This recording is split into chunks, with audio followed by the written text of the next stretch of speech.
जो आज संविधान है, इस संविधान से पहले है देश में एक जातिवादी संविधान था, वो काम करता था। और इस देश के अंदर लोकतंत्र नहीं था, राजतंत्र था। तो राजतंत्र के अंदर मनु के द्वारा जो बनाया संविधान था, मनुस्मृति के अनुसार इस देश के अंदर संविधान काम करता था, जो एक जाति विशेष के लोगों को ही फायदा पहुंचाता था। आज देश के अंदर बाबा साहब डॉक्टर अम्बेडकर का जो संविधान बनाया है, वो पूर्ण रूप से लागू नहीं हुआ। इस बात का आपको भी पता है और सभी को पता है। इस देश में पूर्ण रूप से लागू नहीं होने का सबसे बड़ा कारण है कि बाबा साहब के संविधान की बात तो सब करते हैं, संविधान सभी को फ़ायदा देता है, लेकिन इस देश के अंदर बाबा साहब का संविधान काम नहीं कर रहा है। जातिवादी मानसिकता का जो संविधान है, वही जातीय जो संविधान है वही काम करता है। आज अपन देखते हैं, एक दलित दूल्हा है, उसको घोड़ी पर नहीं बैठने दिया जाता है। एक दलित समाज का बालक है, वो अपनी विद्यालय के अंदर मटके से पानी नहीं पी सकता है। भारत का संविधान तो हम लोगों को समानता का अधिकार देता है, लेकिन जातिवादी जो कानून है वो हमें समानता का अधिकार नहीं देता है। बाबा साहब ने संविधान लिखा और आज ही के दिन 26 नवंबर 1949 के दिन बाबा साहब ने संविधान को पूर्ण रूप से लिखित के अंदर संविधान लिखा। बाबा साहब को 2 वर्ष 11 माह 18 दिन के अंदर भारत का संविधान बनाने का समय लगा। बाबा साहब ने संविधान बनाते समय और संविधान बना करके सौंपते समय एक बात कही थी कि बाबा साहब ने जो भारत का जो ये संविधान है, ये जो बना के दिया था, इस संविधान को बनाकर देने के बाद में उनको जब देश के राष्ट्रपति राजेंद्र प्रसाद को सौंपते समय एक बात कही थी कि इसके अंदर संविधान के पीछे भी ये लाइन लिखी हुई है, संविधान चाहे कितना ही अच्छा हो, यदि उसको लागू करने वाले अच्छे नहीं हैं तो संविधान निश्चित ही बुरा साबित होगा। और यदि संविधान कितना भी बुरा क्यों न हो, यदि उसे लागू करने वाले लोग अच्छे हैं तो संविधान अच्छा ही साबित होगा। अब आपको समझ में आ गई होगी कि इस देश के अंदर बाबा साहब का संविधान पूर्ण रूप से काम क्यों नहीं कर रहा है। क्योंकि जो इस देश में शासन करते हैं, भारतीय जनता पार्टी, कांग्रेस के लोग जो शासन करते हैं, वो भारत के संविधान है, जो बाबा साहब का संविधान है, उसको पूर्ण रूप से लागू करना नहीं चाहते हैं। उनकी नीयत में खोट है, उनके मन के अंदर खोट है, इसलिए वो पूर्ण रूप से देश के अंदर भारत का जो संविधान है वो लागू नहीं करना चाहते। और यह बात बहुजन समाज पार्टी के संस्थापक माननीय साहब कांसी राम जी के समझ में आई कि इस देश के संविधान हम लोग पूर्ण रूप से लागू करवाएंगे तो इस देश में सभी जाति, धर्म और मजहब के लोगों को सबको समानता का अधिकार मिलेगा, सबको शिक्षा मिलेगी और सब लोग इस देश में अमन और चैन के साथ में रहेंगे। लेकिन यह बात माननीय साहब कांसी राम जी के समझ में आई और माननीय कांसी राम जी ने इस बात को आगे बढ़ाने के लिए बहुजन समाज पार्टी, जो एक राजनीतिक पार्टी थी, राजनीतिक पार्टी बना करके हम लोगों को दी। और बहुजन समाज पार्टी का कोई घोषणा पत्र अलग से लागू नहीं किया। भारतीय जनता पार्टी के लोग अपना अलग घोषणा पत्र लागू करते हैं, कांग्रेस के लोग अपना अलग घोषणा पत्र लागू करते हैं, लेकिन माननीय कांसी राम जी ने अपनी पार्टी का घोषणा पत्र है वो भारत का संविधान है, इसको घोषणा पत्र माना और उन्होंने कहा मेरा घोषणा पत्र भारत का संविधान है, हमारी जब सरकार बनेगी तो भारत का संविधान है पूर्ण रूप से लागू कराने का हम काम करेंगे। ये बात माननीय साहब कांसी राम जी ने कही। इसीलिए मैं आपके चैनल के माध्यम से ये बताना चाहता हूँ कि देश के अंदर आज भी भारत का संविधान काम नहीं करता है। जातिवादी जो कानून है, पुरानी जो रूढ़िवादी व्यवस्था है, उसी के आधार पर इस देश के अंदर मतलब कार्य होता है। इस देश के अंदर समानता तभी आएगी जब देश का संविधान पूर्ण रूप से लागू होगा। तो सर, भारत के संविधान में कई अच्छाइयाँ आप कहते हो, तो वो अच्छाइयाँ बताइए और किस प्रकार से इसे लागू किया जा सकता है, वो बात भी आप इसके साथ में बताइए। देखिए, भारत के संविधान पूरी दुनिया के अंदर इसकी अच्छाइयाँ मानते हैं।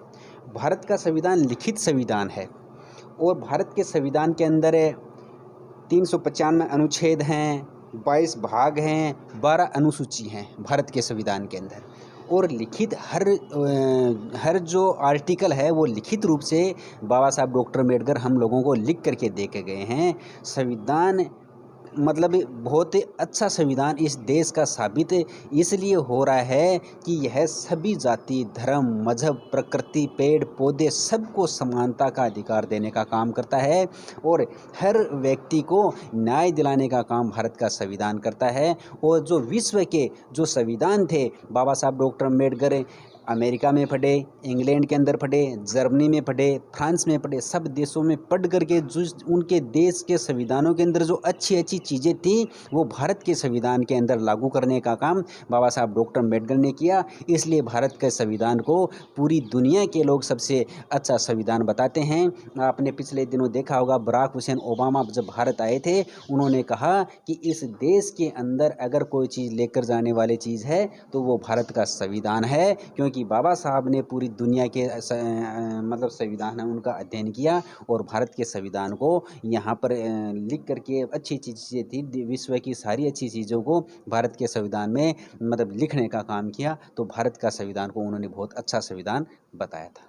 सर, दूसरे देश वाले तो बताते हैं, लेकिन अपने देश में ही कई लोग ऐसे हैं जो ऐसे कहते हैं कई खामियां हैं भारत के संविधान में, तो उनका भी कुछ विचार। देखिए, मैंने बताया कि उन लोगों के नीयत में खोट है। जो इस देश में शासन करने वाली पार्टियां हैं, चाहे केंद्र में हो, चाहे स्टेट में हो, चाहे भारतीय जनता पार्टी की सरकार रही हो, चाहे कांग्रेस की सरकार रही हो। जब कांग्रेस की सरकार रहती है तो भारतीय जनता पार्टी धरने प्रदर्शन करती है, जब भारतीय जनता पार्टी की सरकार रहती है तो कांग्रेस धरना प्रदर्शन करती है। और वो ये कहते हैं कि इस देश के मतलब इस देश के अंदर सही ढंग से जो सरकारें हैं वो काम नहीं कर रही हैं। तो मैं उनको यही आपको माध्यम से यही बताना चाहूँगा कि इस देश के संविधान के अंदर मतलब इतने संशोधन कर लिए, संशोधन करने की कहीं ज़रूरत नहीं है। उनका अगर मन सही होगा, उनका दिमाग सही होगा, तभी वो लोग इस देश में संविधान पूर्ण रूप से लागू कर पाएंगे। और जब देश का संविधान लागू हो जाएगा तो इस देश के अंदर कोई मतलब असमानता नहीं रहेगी, सब में समानता आएगी। सर, बाबा साहब ने संविधान बनाते हुए कई परेशानियों का सामना किया होगा उसका, तो उसके बारे में भी आप कुछ प्रकाश डालें। देखिए, बाबा साहब डॉक्टर अम्बेडकर संविधान विश्व के दूसरे देशों के अंदर जब पढ़ के आए, तब उन्होंने वहाँ के संविधान का अध्ययन किया। और संविधान का अध्ययन किया तो उनको पता चला कि इस देश के अंदर जो 85% जो लोग हैं, बहुजन समाज के लोग हैं, उन लोगों को न्याय क्यों नहीं मिल रहा है, इनको समानता क्यों नहीं मिल पा रही है, उनको मतलब इस देश के अंदर छुआछूत क्यों है, उनको मतलब पानी पीने का अधिकार नहीं, कपड़े पहनने का अधिकार नहीं, शिक्षा का अधिकार नहीं, रोजगार का अधिकार नहीं। तो ये दिक्कत कहाँ आ रही है? तब उन्होंने मनुस्मृति का अध्ययन किया। और मनुस्मृति का उस समय भारत का संविधान होता था, तो मनुस्मृति का जब अध्ययन किया बाबा साहब डॉक्टर अम्बेडकर ने, तब उनको पता चला कि शूद्र वर्ग के व्यक्ति को शस्त्र और शास्त्र मतलब छूने का अधिकार नहीं था। यानी वो पढ़ नहीं सकता था, कोई युद्ध लड़ाई कर नहीं सकता, वो अधिकार ही नहीं था। संपत्ति का अधिकार उनको नहीं था, व्यापार का अधिकार उनको नहीं था। तो फिर पीछे बचा क्या? बचा उनकी सेवा करने का काम बचा।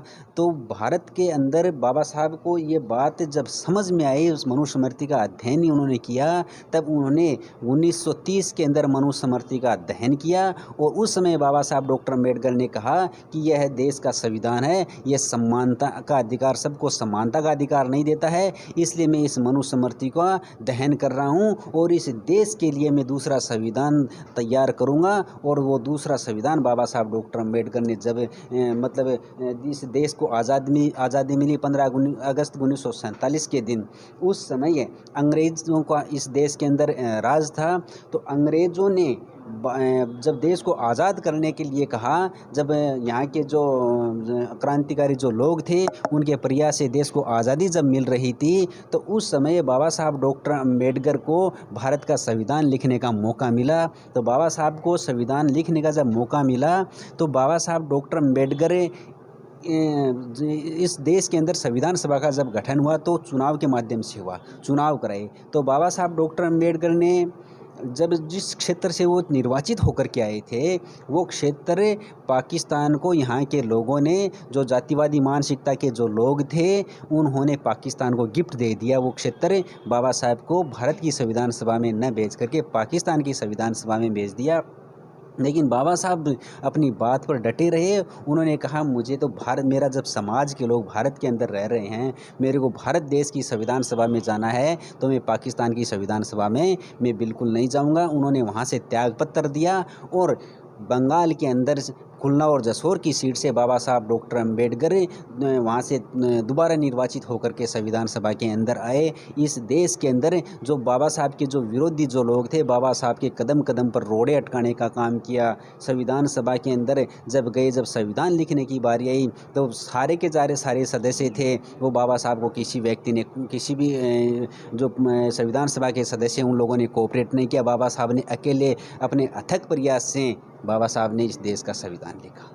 तो सर ये बातें तो जैसे संविधान से पहले भी अपने बहुजन समाज के बहुत से महानायकों ने कही है कि ये व्यवस्था चली आ रही है, इसको उखाड़ फेंकना चाहिए, और आज हम आज़ादी के 75 साल बाद में भी यही बातें कर रहे हैं। तो इसमें क्या लॉजिक है सर? अपने जो नायक बनकर जा रहे हैं, नेता बनकर जा रहे हैं, हम संसद में बिठा रहे हैं, विधानसभा में बिठा रहे हैं उनको, SC ST OBC के नेताओं, उनके बारे में आपका क्या कहना होगा जब ये व्यवस्था चेंज ही नहीं हो रही? तो देखिए, वो जातिवादी मानसिकता के लोग, आपको मैं बताऊं, बाबा साहब डॉक्टर अंबेडकर हम लोगों को हक अधिकार दिया, वोट का अधिकार दिया, और वोट का अधिकार हम लोगों को समानता प्रदान करता है। एक देश के अंदर पढ़े लिखे व्यक्ति के वोट की कीमत भी वही है, एक ही वोट एक ही वैल्यू। अनपढ़ व्यक्ति की एक ही वोट, एक उसी की वैल्यू बराबर है, सम्मान है, दोनों की वोट की कीमत है, सम्मान है। चाहे धनवान सेठ है, चाहे इनकम टैक्स देता है, उसी का वोट देख लो, चाहे गरीब है जो चाहे BPL सूची के अंदर है, उस व्यक्ति को देख लो, दोनों का एक वोट एक कीमत है। तो बाबा साहब डॉक्टर अम्बेडकर को हम लोगों ने वोट का जब अधिकार दिया, तो उन्होंने कहा इस वोट के माध्यम से आप इस देश के अंदर सरकार बना लेना, आप इस देश के राजा बन जाना, जिसका जितना वोट होगा उसका ही इस देश के अंदर राजा बनेगा। और मान्य इस बात को मान्य और साहब कांसी राम जी के समझ में आई कि जिसकी जितनी संख्या भारी उसकी उतनी हिस्सेदारी। उन्होंने ये नारा भी दिया था। आज अपन देखते हैं अपने जो लोग हैं, जो SC ST और दलित वर्ग के जो लोग आते हैं, वो लोग, मान्य और साहब कांसी राम जी एक बुक लिख के गए थे, चमचा युग, और चमचा युग के अंदर उन्होंने बताया है कि अपने जो समाज के लोग हैं उनको मतलब एक इस तरह से भारतीय जनता पार्टी और कांग्रेस के लोगों ने पकड़ रखा है। जैसे कपड़े की दुकान देखी है, कपड़े की दुकान है, उसके बाहर जो मतलब एक पुतला खड़ा रहता है, पुतले को कपड़ा पहना के रखते हैं, और सभी लोग जो मार्केट के अंदर जाते हैं, उनके ग्राहक जो जाते हैं, उस पुतले को देख के ही आते हैं। पुतला क्या कुछ करता है? कुछ नहीं करता। वो उन कपड़ों का न तो खुद शौक कर सकता है, और वो शौक कर सकता है, वो देखते हैं उस कपड़ा ये बहुत अच्छा है, लेकिन वो अपने न तो अपने लिए करता है, न वो दूसरे के लिए करता है। उसको दूसरे दिन दूसरा कपड़ा पहना दे, तीसरे दिन तीसरा कपड़ा पहना दे। इसी तरीके से हमारे समाज के लोग, SC ST के लोग, दलित वर्ग के जो लोग हैं, वो जो चुनकर जाते हैं लोकसभा और विधानसभा में चुनकर जाते हैं, वो अपनी बोली बंद रखते हैं। उनको वो जबान भी खोल नहीं सकते, संसद के अंदर, विधानसभा के अंदर खोल नहीं सकते। दलित समाज के SC ST के जो हक और अधिकारों के लिए वो लड़ाई लड़ नहीं सकते हैं। तो ऐसे लोगों के कारण से हमारा समाज पीछे जा रहा है। इन चीज़ को पढ़े लिखे लोगों को समझना पड़ेगा। जो इस देश के अंदर गरीब, बेरोजगार, मजलूम लोग हैं, उनको, इन लोगों को समझना पड़ेगा। और जब तक वो लोग इस देश के इस बात को नहीं समझेंगे, तब तक इस देश के अंदर SC ST OBC का उद्धार होने वाला नहीं है, नहीं अल्पसंख्यक का उद्धार होने वाला है। इतना ही मैं आपके चैनल के माध्यम से कहना चाहूँगा। तो सर आपने जैसे कहा कि वो डम्मी की तरह, एक तरह से शो पीस की तरह है, शो पीस की हम तरह है, उनको चुनकर बिल्कुल। तो हाँ, भेजते हैं, अपना भला करेंगे जाकर वहाँ पे, लेकिन वो वो एक शो पीस वहाँ पे, वो कुछ करेंगे नहीं अपने लिए, वो जो व्यवस्था है उसके लिए करेंगे, वो जो उसको रूढ़िवादी जो आगे व्यवस्था बढ़ाएंगे। सदियों से चली आ रही है, उसी के अंदर वो काम करने का काम करते हैं। भारत के संविधान के अनुसार वो काम नहीं करते हैं।